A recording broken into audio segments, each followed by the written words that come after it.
cette année sur le thème « Un nouveau contrat social pour la reprise et la résilience », le travail décent résume les aspirations de tout travailleur. Il repose sur des piliers bien précis.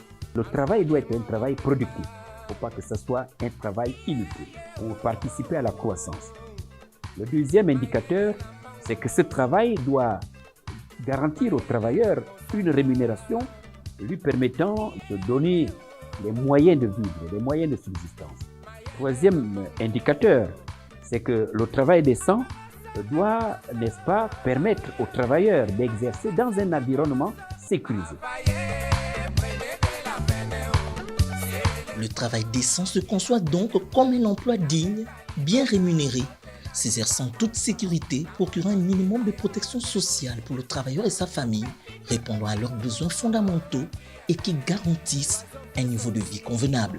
Donc, le programme Pays pour le travail décent permet à chaque État, en s'inspirant de l'agenda de l'Organisation internationale du travail, de tirer des résolutions qui cadrent avec ces réalités.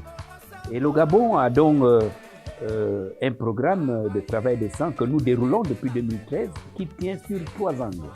La promotion de l'emploi, la promotion du dialogue social, mais également la protection sociale.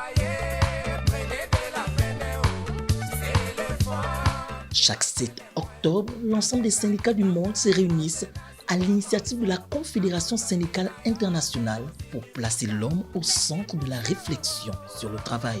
On célèbre le travail décent simplement pour rappeler aux États membres la nécessité d'accélérer la prise en compte des données de l'agenda de l'OIT sur le travail décent.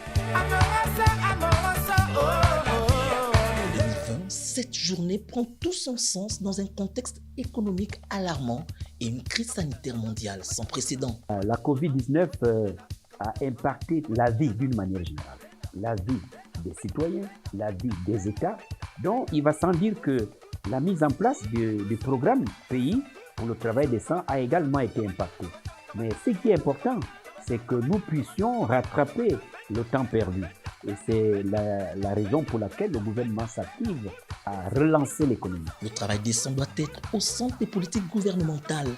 Un nouveau contrat social fondé sur le respect de la dignité humaine sera la garantie de la reprise de l'économie mondiale et pourra ainsi répondre à la convergence des défis de la pandémie, du changement climatique et des inégalités.